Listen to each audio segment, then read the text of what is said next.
that it is unlikely that the vehicle and those on an imminent ISIS-K threat, with no indication that the strike would result in civilian casualties, as we asserted in our initial statements.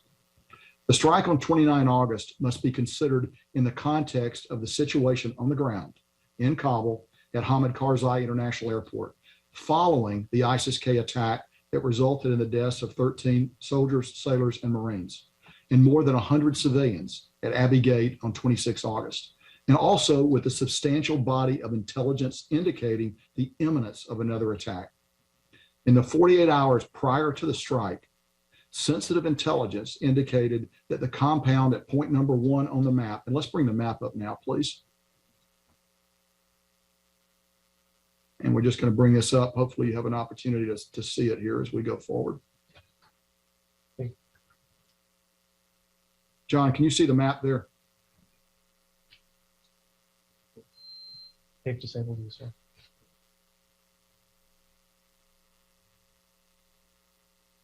Hey, John, can you hear me now? And the press have hard copies.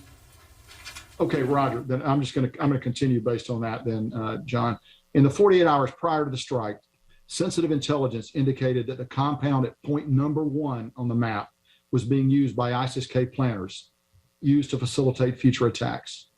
We were also receiving a significant number of reports indicating multiple avenues of attack, which were being planned simultaneously, through which ISIS-K would attempt to harm our forces, including with rockets, suicide explosive vests, and vehicle-borne improvised explosive devices. In fact, in the 36 hours preceding the strike, our leaders on the ground, at the airport, and in the strike cell received more than 60 different pieces of intelligence related to imminent threats, with some intelligence corroborating and some conflicting, with events observed from our UAVs, which were flying above Kabul throughout the day. One of the most recurring aspects of the intelligence was that ISIS-K would utilize a white Toyota Corolla as a key element in the next attack. Because the compound at point number 1 was our strongest lead for this series of imminent attacks, we initiated an intense surveillance of the compound with as many as 6 MQ-9 Reapers on the morning of 29 August. At 8:52 a.m. local time on 29 August, a white Toyota Corolla arrived at point number 1, the compound we believed to be a key area of interest associated with imminent threats to the airport. 2 adult males exited the vehicle, met with an adult male in the compound, and received a bag from him. The Corolla then departed the compound heading south, and we followed the vehicle. At 9:05 a.m., the Toyota Corolla picked up a 3rd adult male carrying a bag at point number 2, and then continued south. At 9:35, the Corolla arrived at the compound at point number 3, which we now know to include an Office of Nutrition and Education International, and all 3 adult males in the vehicle entered the building on the compound. At 11:19 a.m., 3 adult males unloaded bags and jugs from the trunk of the vehicle before departing the compound at 11:22 a.m., heading south. At approximately this time, U.S. forces were notified of a sensitive intelligence collection indicating that an ISIS-K cell leader in Kabul was dropping off supplies. At 12:11 p.m., the Corolla arrived at point number 4, and at least 2 adult male occupants exited the vehicle in front of an office building before returning to their vehicle and departing at 1:27 p.m., heading west and then south. At 2:00 p.m., the Corolla returned to the compound at point number 3. Subsequently, multiple adult males were observed loading the trunk of the vehicle, with items assessed at the time to be explosives, before departing at 3:47 p.m. with 4 adult males heading north. At 4:11 p.m., the Corolla returned to point number 2 and dropped off 1 adult male carrying a bag, then continued north. After driving near point number 1, the Corolla dropped off 1 adult male on the road at point number 5, which is roughly several hundred meters north of point number 1. At 4:39 p.m., the Corolla dropped off its last passenger on the road at point number 6. At 4:51 p.m., the Corolla arrived at point number 7 and backed into a compound that was approximately 3 kilometers from the airport, which was the closest it came to the airport all day. We were very concerned that the vehicle could move quickly and be at the airport boundary in a matter of moments. By this time, we had observed the vehicle for about 8 hours. While in the compound, the vehicle was observed being approached by a single adult male assessed at the time to be a co-conspirator. The strike was executed at this time because the vehicle was stationary and to reduce the potential for civilian casualties. The single Hellfire missile was fused to detonate inside the vehicle to further minimize the chance for civilian casualties. It struck the vehicle at 4:53 p.m., which produced an explosive event and follow-on flames significantly larger than a Hellfire missile would have been expected to produce. It is my assessment that leaders on the ground and the strike cell had achieved a reasonable certainty at the time of the strike to designate the vehicle as an imminent threat to U.S. forces at the airport, and that they made this self-defense strike in accordance with established rules of engagement. That assessment is based upon interviews with leaders on the ground and members of the strike cell, on a review of the intelligence available to the team at the time of the strike, and on the team's interpretation of how this vehicle and its occupants' actions were confirming the intelligence that they were seeing. It is further my assessment that the strike team were convinced at the time of the strike that the area was clear of civilians and that they had taken prudent steps in regards to weaponeering the strike to minimize the potential for civilian casualties. Finally, it is my assessment that they did believe, as reported, that there was a secondary explosion. Our investigation now concludes that the strike was a tragic mistake. First, I will stress this was not a rushed strike. The strike cell deliberately followed and observed this vehicle and its occupants for 8 hours while cross-checking what they were seeing with all available intelligence to develop a reasonable certainty of the imminent threat that this vehicle posed to our forces. Second, while the initial reports indicated a secondary explosion, the initial investigation could only conclude that there was a possible to probable presence of external accelerants that could include either explosive material in the vehicle or an ignition of the gas tank of the vehicle.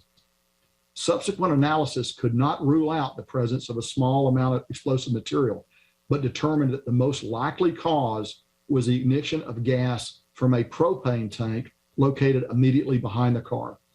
Such an ignition would have created the brief but massive fireball oriented directly up and out of the compound that was observed in the video and displayed in this photo. If we could get that next photo up, please. They have you disabled, sir. Finally, while the strike cell reported, John, can you hear me okay? I got you, sir. Roger.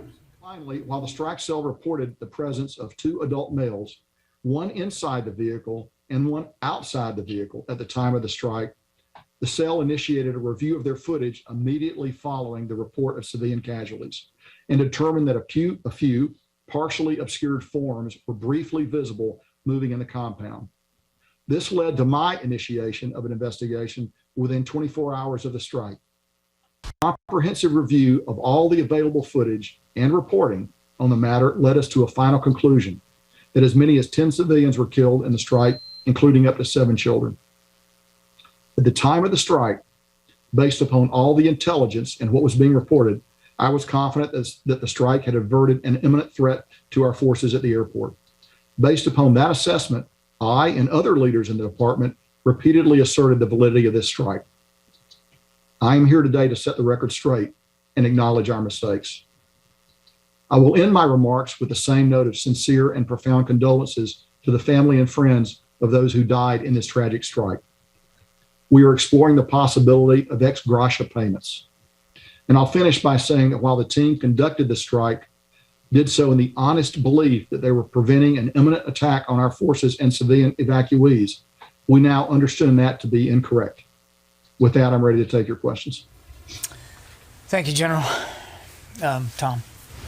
General, this is a complete and utter failure. Can you explain how this possibly could have happened? Well, so This particular strike, it certainly was a terrible mistake, and we certainly regret that. And I've been very clear that we take full responsibility for it. At the same time, we were carrying on a number of complex operations designed to defend ourselves. We conducted a strike a couple of days before up in Nangarhar that was very successful. We conducted other operations across the battle space to defend ourselves during this very difficult 48-hour period when so many imminent threats were manifest. So while I agree with it, this strike certainly did not come up to our standards, and I profoundly regret it. I would not qualify the entire operation in those terms. And will anybody be held responsible? We are in the process right now of continuing that line of investigation, and I have nothing for you now because that involves personnel issues. Please identify yourself and your outlet when you ask your question, David. David Martin is CBS News. So you said that you started following this car after it showed up at a place associated with ISIS. In retrospect, was that place associated with ISIS? And this was described as an over-the-horizon strike, which is what the U.S. is going to be relying on from now on in Afghanistan. So what does this incident say about the reliability of future strikes against terrorist threats in Afghanistan? Sure, David. So I'll take the first part of your question and begin with that. So point one on the map, we do assess very definitely associated with ISIS-K. In fact, a little less than 24 hours later, rockets will be launched from that point against the airfield. So we had very good intelligence to make us think point one on the map was in fact an area where ISIS was centered. So I think that was a very good intelligence supported that belief. Now, the second part of your question about whether this will affect future OTH operations. Let me be clear. This was a self-defense strike taken under self-defense rules of engagement based on an imminent threat to attack us. That is not the way that we would strike in an OTH mission going into Afghanistan against ISIS-K targets. For one thing, that will not be a self-defense strike. It'll be done under different rules of engagement. So, and we would have a lot more opportunity probably than we had under this extreme time pressure to take a look at the target, to use a phrase that you'll be familiar with, to soak the target with multiple platforms, to have an opportunity to develop extended pattern of life. None of these things were available to us given the urgent and pressing nature of the imminent threat to our forces. Phil. Are you considering reparations for the victims here? And what happened with this strike say to you about the over-horizon capability that we've been hearing so much about? What are the risks involved with carrying out strikes when you don't have people on the ground in Afghanistan going forward?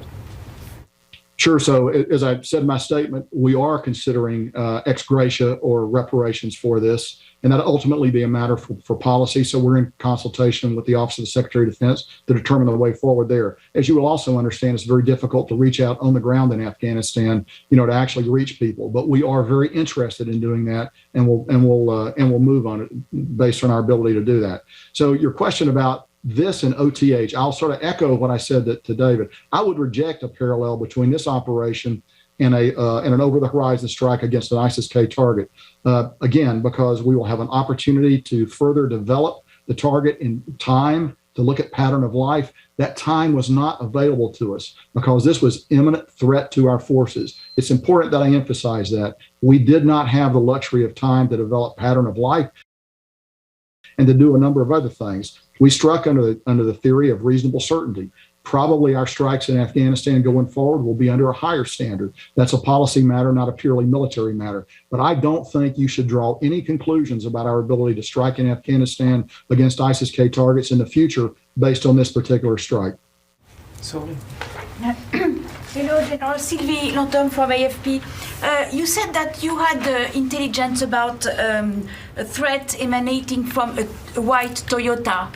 So was it this intelligence was not good, or there was another white Toyota which was dangerous and nothing happened from another white Toyota?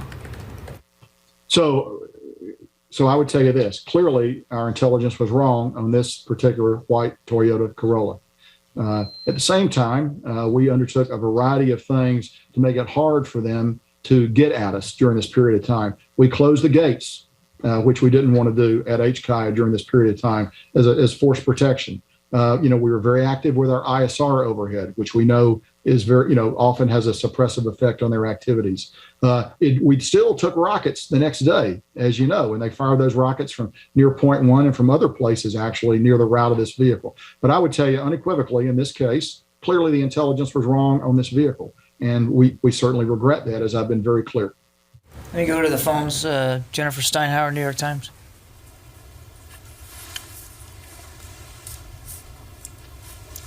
Jennifer, you there? My question's on a different matter, John, for after this. All right. Okay. Louis Martinez, ABC.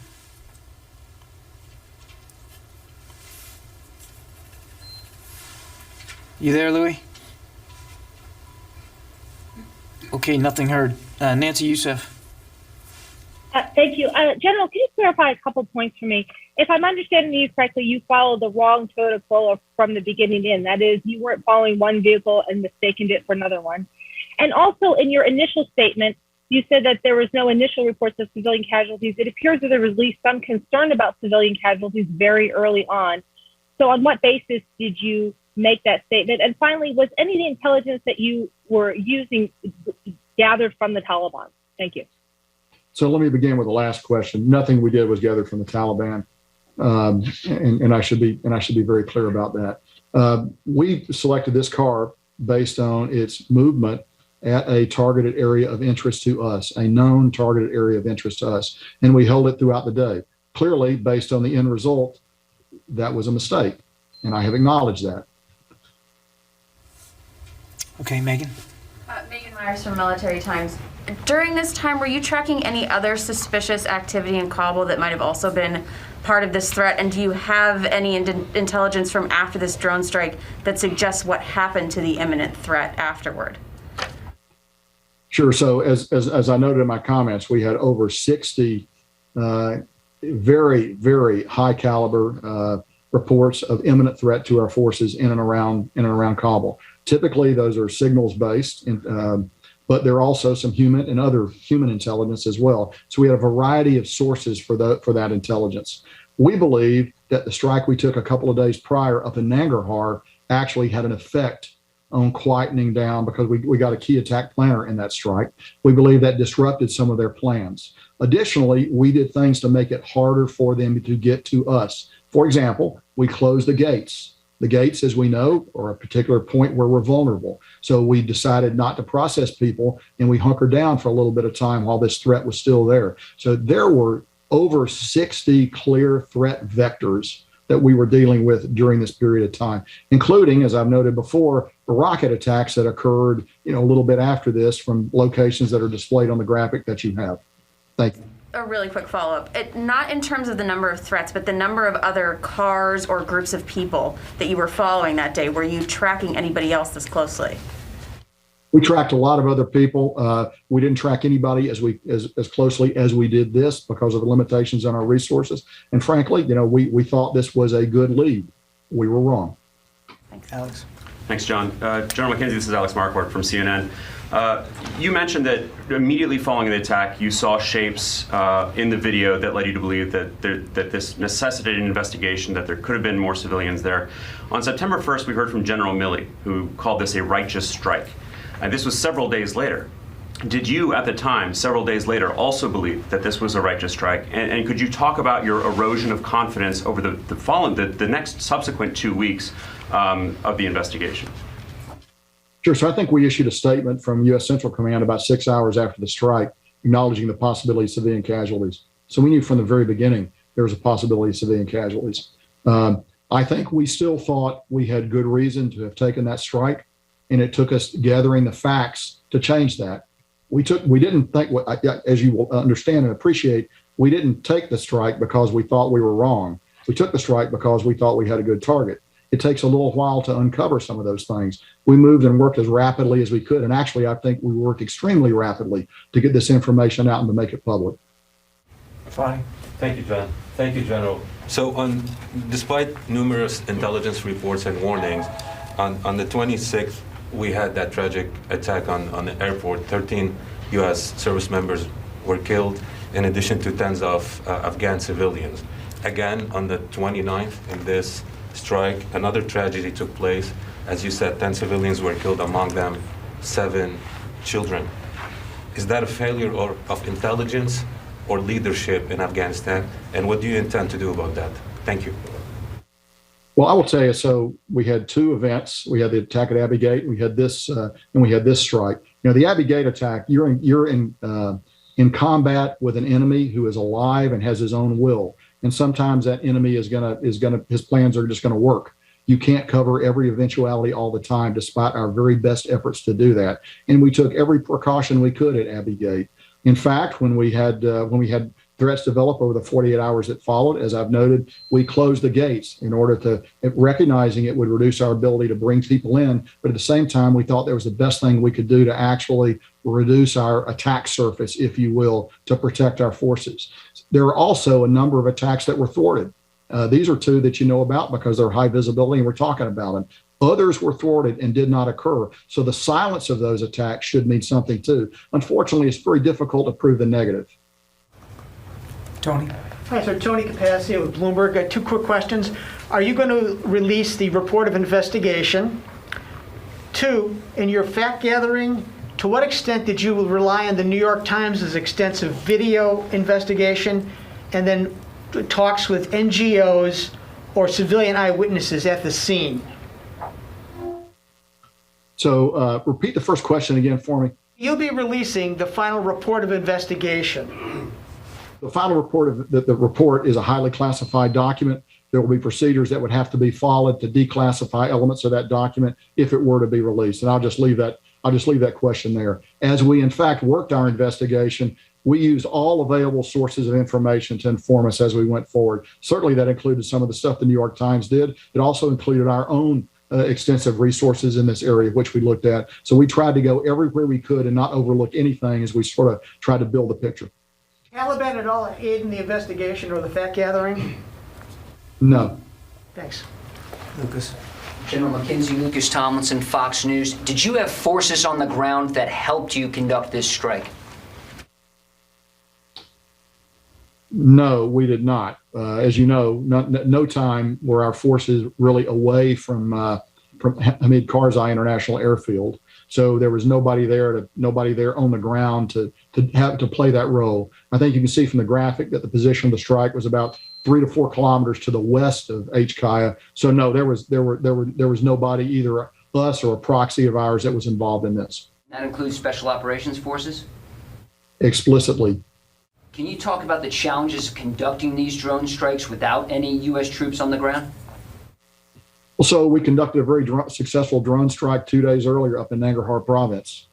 And we got the target, and I think that had a significant event on dislocating and suppressing ISIS-K's ability to attack us during this period of time. So we actually had success with that. This one we did not have success with, and we've been very clear about owning up to our responsibility in this regard. Lucas, you've had 3 questions. We've got time for just a couple more. Tara Kopp. Thank you. General McKenzie, Tara Kopp with Defense One. Since there are no more U.S. forces on the ground, how would the ex gratia payments be provided to surviving family members, if they are provided?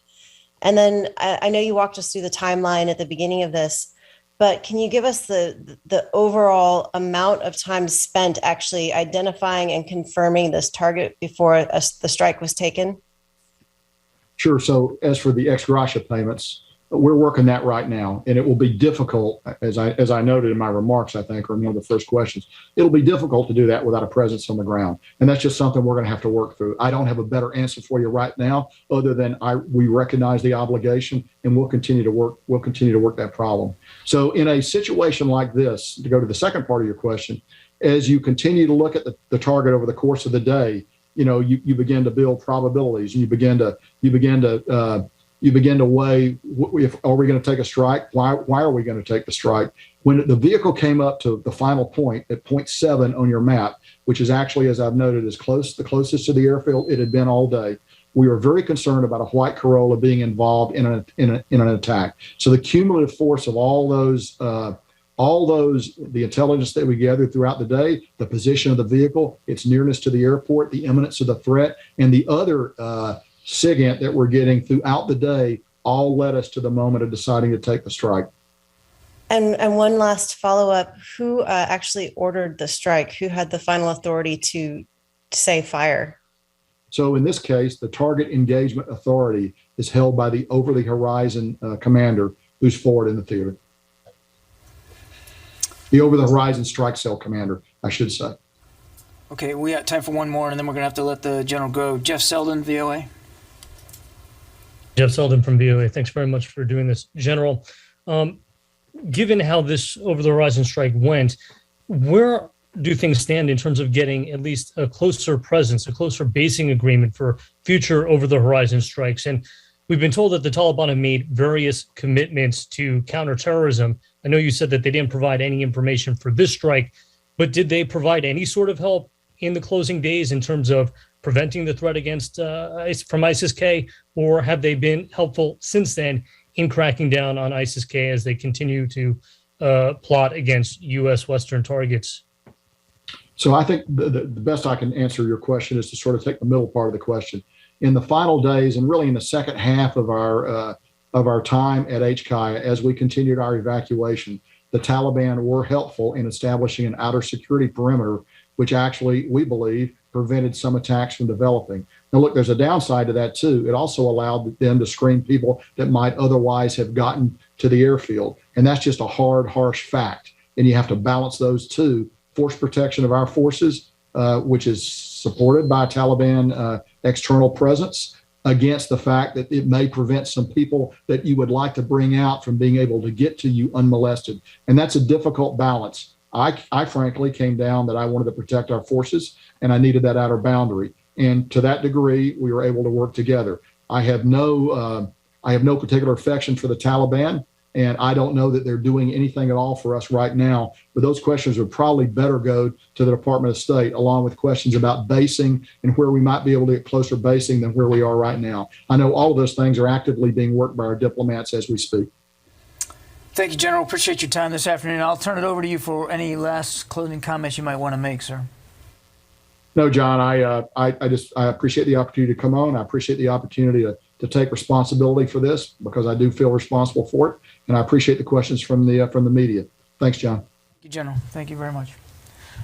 Okay. Hey, John, before you move